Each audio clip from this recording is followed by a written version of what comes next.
Nah, oleh karena itu menampung orang penting, ya kan, menampung orang, mengajak orang penting. Tapi jauh lebih penting lagi memfilter orang, ya kan, menjadi penting. Dan kita butuh orang, tapi kita tidak ingin juga orang masuk menjadi bagian problem. Kita tidak punya kecil, kita tidak punya problem. Tak kala kita mencoba membuka, mengajak orang, ternyata orang itu bagian problem. Saya kira yang itu perlu menjadi pencermatan yang betul-betul yang teliti yang dilakukan oleh kawan-kawan tak kalah mengajak orang bergabung, karena orientasinya harus disampaikan kepada orang.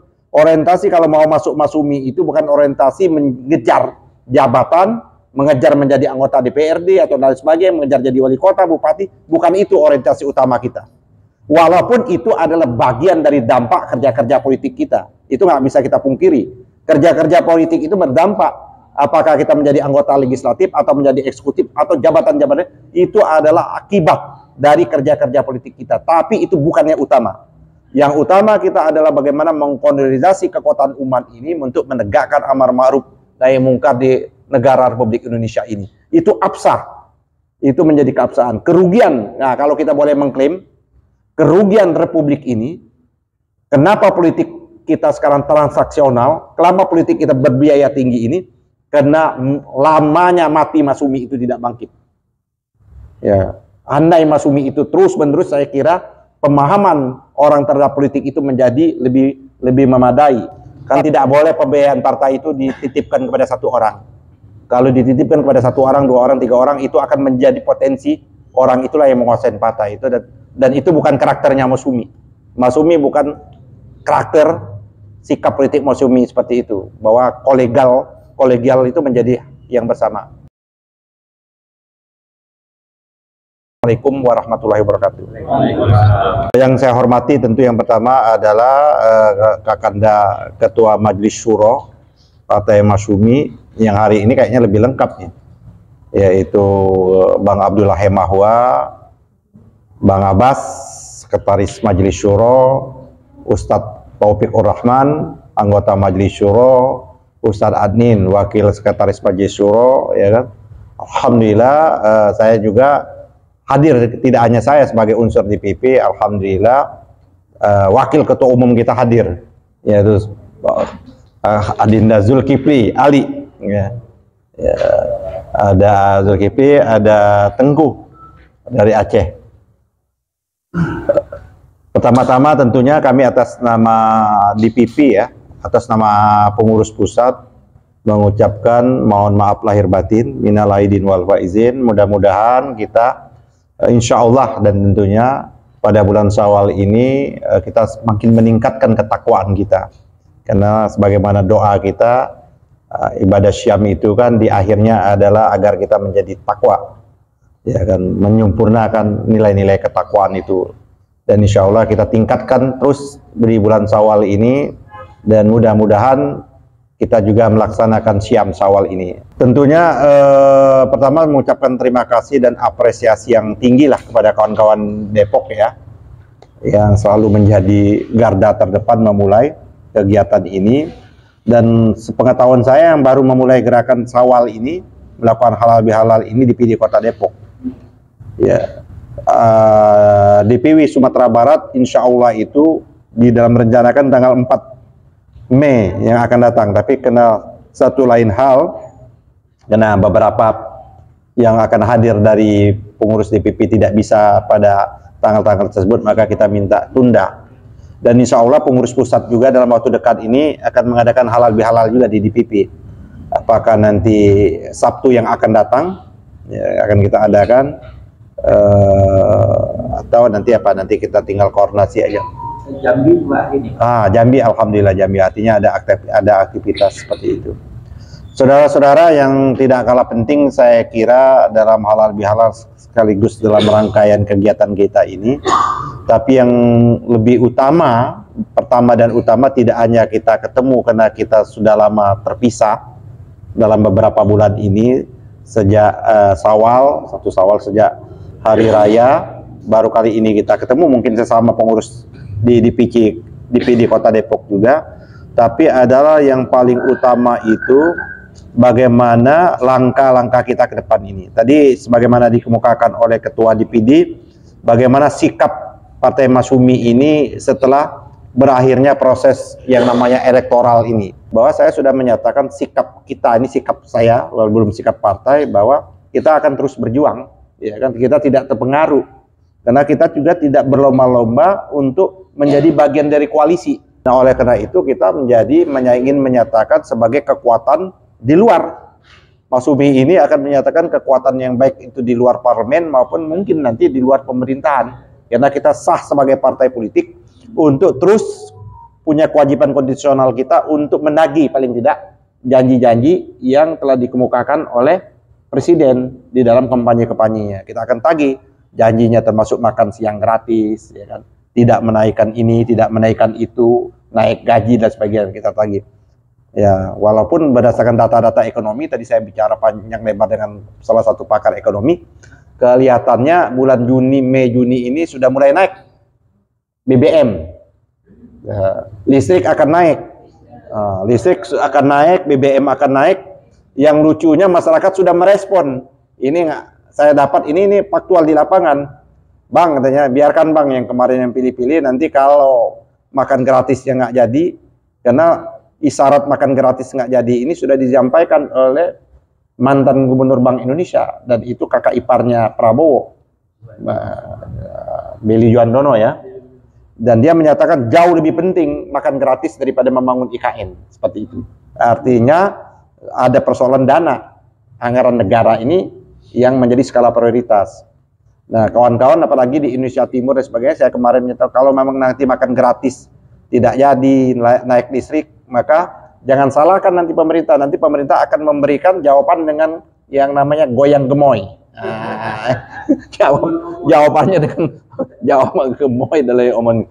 Jadi saudara-saudara, saya kira itu realitasnya bahwa memang kita harus mempersiapkan. Nah, ini yang tidak kalah penting ke depan ini, terutama Depok.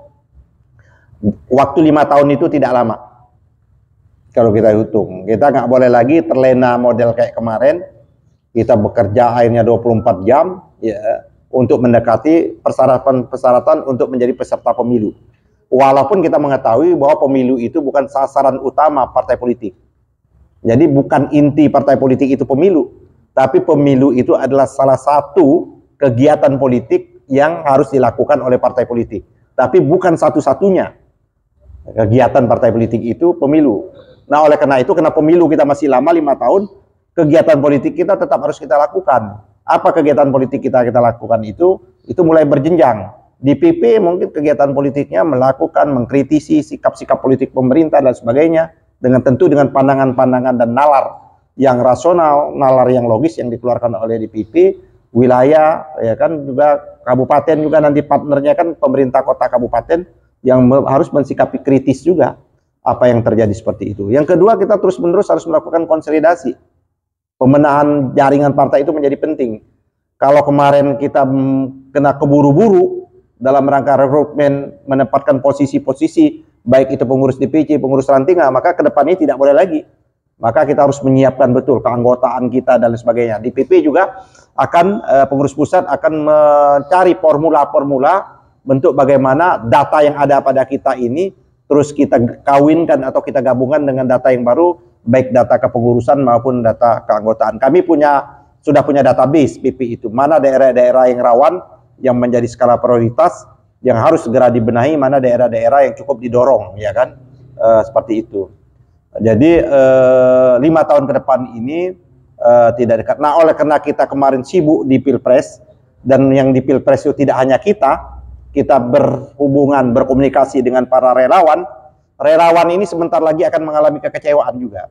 Prediksi saya akan rame-rame mengalami kekecewaan, tak kalah, ya kan, partai-partai politik yang ada sekarang ini sudah mulai rame-rame memberikan dukungan, ya kan, sudah mulai merapat menjadi bagian dari koalisi karena ingin mendapat jatah kabinet seperti itu. Itu sah nggak? Ya sah saja, partai politik seperti silakan saja. Tapi kan relawan yang tertinggal. Nah, relawan yang tertinggal ini yang berjuang mati-matian, ya kan, mengorbankan lain sebagainya, uang dan lain sebagainya, saya kira itu menjadi prioritas kita untuk mereka kita ajak bersama. Jadi kita harus menyadarkan betul relawan ini kita masih berpikir kita masih split ini, para relawan, para orang-orang yang donatur kaya-kaya raya atau punya uang itu. Untuk pilpres itu mereka tidak sungkan-sungkan mengeluarkan uang. Tapi membangun kekuatan partai dari sejak awal itu masih menjadi tanda tanya. Nah, oleh karena itu perlu kita diskusi kepada relawan itu, mari kita diajak dialog bahwa betapa pentingnya mempunyai kekuatan politik yang sendiri itu. Kita kalau tidak kita akan mengulangi lagi seperti 2019-2024. Oleh karena itu saya menyarankan betul kepada kawan-kawan pengurus DPD terutama Depok, tentunya kita sudah tahu mana relawan-relawan itu yang potensi kita ajak diskusi. Apakah tetap mau menjadi relawan, menjadi kerumunan politik, atau mau menjadi barisan politik seperti itu. Nah, kalau mau menjadi barisan politik, maka mari bersama-sama masumi seperti itu.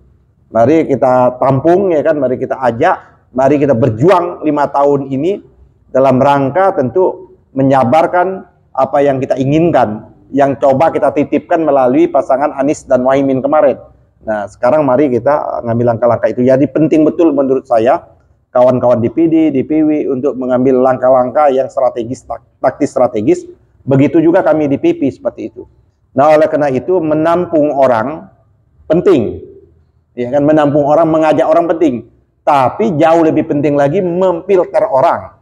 Ya kan, menjadi penting. Dan kita butuh orang, tapi kita tidak ingin juga orang masuk menjadi bagian problem.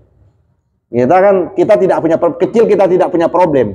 Tak kala kita mencoba membuka, mengajak orang, ternyata orang itu bagian problem. Saya kira yang itu perlu menjadi pencermatan yang betul-betul yang teliti yang dilakukan oleh kawan-kawan. Tak kala mengajak orang bergabung, karena orientasinya harus disampaikan kepada orang itu. Orientasi kalau mau masuk masumi itu bukan orientasi mengejar jabatan, mengejar menjadi anggota DPRD atau dan sebagainya, mengejar jadi wali kota, bupati, bukan itu orientasi utama kita. Walaupun itu adalah bagian dari dampak kerja-kerja politik kita, itu nggak bisa kita pungkiri. Kerja-kerja politik itu berdampak, apakah kita menjadi anggota legislatif atau menjadi eksekutif atau jabatan-jabatan, itu adalah akibat dari kerja-kerja politik kita. Tapi itu bukannya utama. Yang utama kita adalah bagaimana mengkonsolidasi kekuatan umat ini untuk menegakkan amar ma'ruf nahi mungkar di negara Republik Indonesia ini. Itu absah. Itu menjadi keabsahan. Kerugian, nah kalau kita boleh mengklaim, kerugian Republik ini, kenapa politik kita sekarang transaksional, kelama politik kita berbiaya tinggi ini, karena lamanya mati masumi itu tidak bangkit. Ya, andai masumi itu terus-menerus, saya kira pemahaman orang terhadap politik itu menjadi lebih memadai.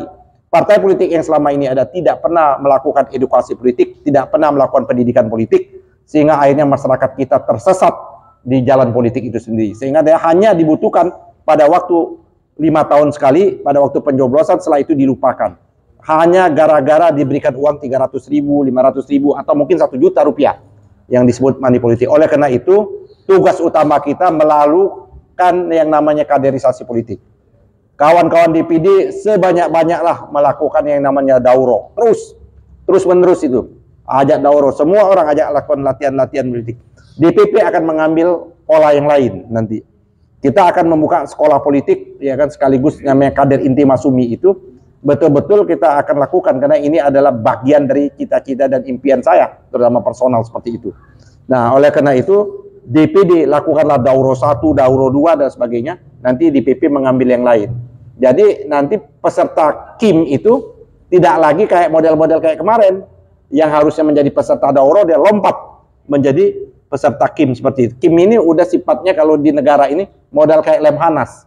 Seperti itu. Memang orang yang kita kader inti masumi. Artinya itu orang yang disiapkan untuk mengisi posisi penting, baik di legislatif maupun di eksekutif atau di yang lainnya seperti itu. Nah, tapi bagaimana memperkenalkan perjuangan umat, memperjuangkan politik melalui partai ini, saya kira kerja-kerja yang harus dilakukan oleh kawan-kawan DPD dan DPW seperti itu. Nah, kalau itu kita lakukan secara konsisten, insya Allah 2029 itu Masumi akan jaya.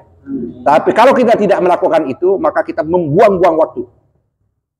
Saya ingin menyatakan, kalau kita tidak ingin melakukan ini secara sistematik, terstruktur dan masif, bahasanya MK, kita lakukan TSM itu, maka kita termasuk yang membuang-buang waktu.